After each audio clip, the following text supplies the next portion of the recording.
Manuel Manny Torres meets a truck driver who agrees to assist him bring an elephant to a party hosted by studio executive Don Wallace in Bel Air, California in 1926.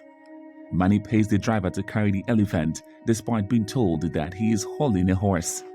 The elephant's weight forces the truck to tumble downhill as they ascend the slope. Manny and his companion attempt to push the vehicle back up, but the elephant defecates severely on Manny's partner. Manny is assisted in transporting the elephant to the celebration by a caravan. It's grandiose and outlandish with several naked or topless ladies and a slew of drugs. Sidney Palmer, a jazz musician, performs with his band, while Caribbean singer Ladyface Zoo sings a sensuous tune for the audience. Veteran actor Jack Conrad arrives at the party and his wife Ina requests a divorce since he continues speaking to her in Italian and not taking her seriously. During the party, Jack meets a waitress. Manny also witnesses a young woman, Nellie Leroy, arriving as her automobile collides with the monument. Manny assists her in getting inside when the security guard tries to refuse her access. He takes Nellie to a drug-infested room where they snort cocaine together. Nellie discusses how she came from New Jersey and aspires to greatness, but Manny is from Mexico and aspires to make a name for himself in the film industry. Manny falls head over heels in love with Nellie. A young actress, John Thurton, overdoses a drug while partying with other guys and showering him with gold. Manny's employer, Bob Levin, directs him and a co-worker to resolve the issue. They let the elephant free during the party, frightening the other guests in order to sneak the comatose Jane through unobserved. Nellie, high and inebriated, then dances her way through the drug, making her impact. As the celebration winds down, Nellie is invited to be a part of a film shoot because Jane was intended to play the part. Bob orders Manny to escort a passed-out Jack back to his place despite a brief drunken outburst and a fall over the balcony into his pool.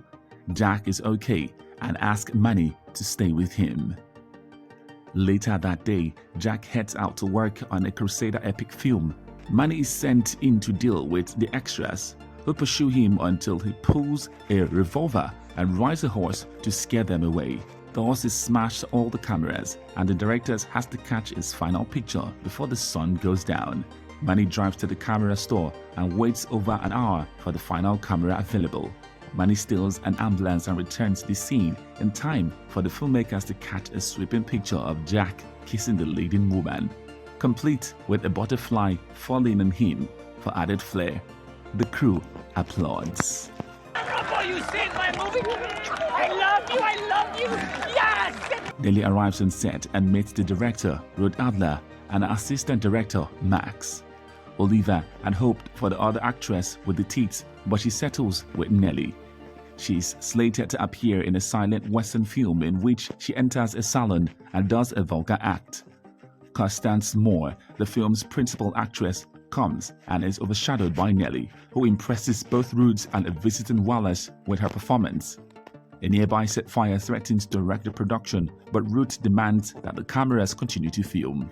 1927, Nellie's fame starts to soar in Hollywood, with her contributions to the picture continuing to outdo Constance, who is enraged because it is her money that is being spent on the production. Nellie's father, Robert, comes and tries to cash in on her newfound celebrity. Meanwhile, Jack assists Manny in finding film assistant job. Jack marries Olga Putti, a Hungarian actress, but she shoots him in the arm after discovering he cheated on her. Manny goes to the movie to see the jazz singer, one of the earliest talkies. He phones Jack and informs him that things are about to change. Manny refines Nellie after rescuing her from wild admirers and photographers in 1928. She tells him about how people see her and how she tries not to let it define her. He joins her on a visit to her institutionalized mother. Nellie goes to work on a talking picture, but the set is extremely hot, which stresses her out, as does Ruth, who is harassed by a sound mixer, Lloyd, about how loud or quiet Nellie is, among other distractions. One of the crew members begs to be allowed out of the recording studio because it is too hot, but Max refuses. Everyone cheers when the team finally obtains a successful take until the crew member drops dead out of the booth from heart stroke.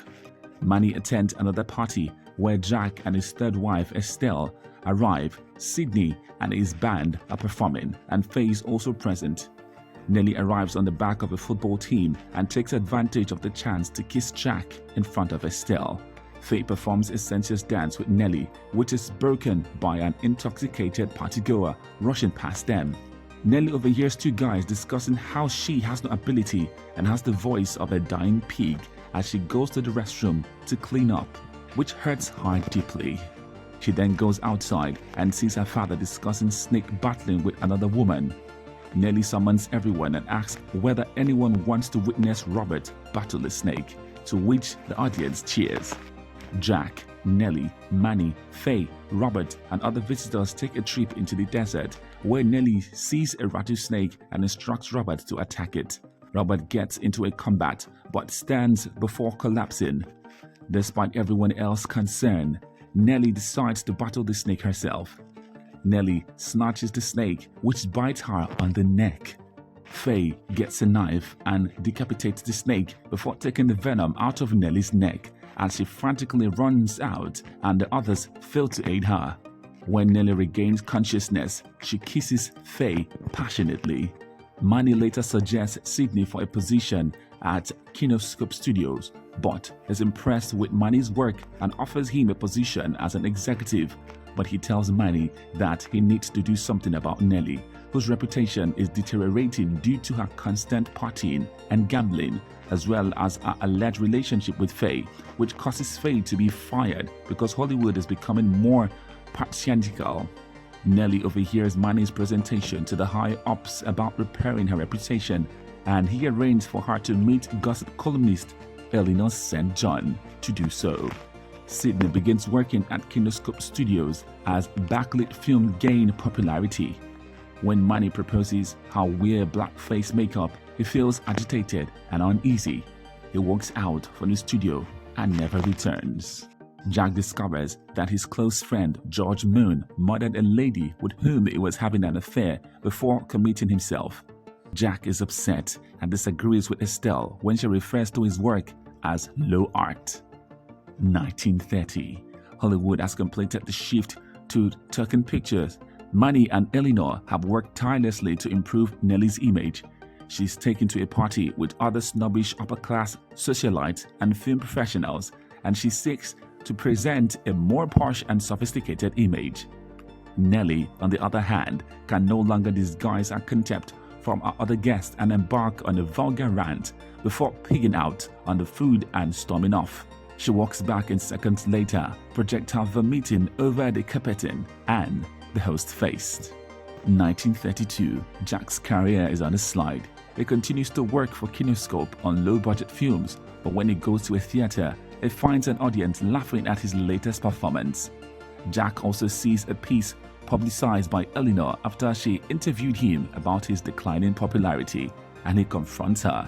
She frankly tells him that his time as an actor is ended, but that he and everyone else in his age will be remembered via their films for future generations, so he may take solace in knowing that they have made an impact on the business. Later, Jack receives a call from CEO Irving Thalberg, who claims to have a wonderful proposal for him. But Jack knows it's a favor and that the project stinks, which Thalberg confesses. Nelly, a raged and terrified visitor, pays Manny a visit at his house. She informs him that she owes a mob star $85,000 in gaming debt, and that if she doesn't pay at the end of the week, they would pour acid on her genitals. Manny first refuses to assist, but after seeing how upset Nelly is and recalling their time together and how much he loves about her, he agrees to assist. He goes to the Count, a longtime co-worker who used to push drugs on set, and he himself as an aspiring actress.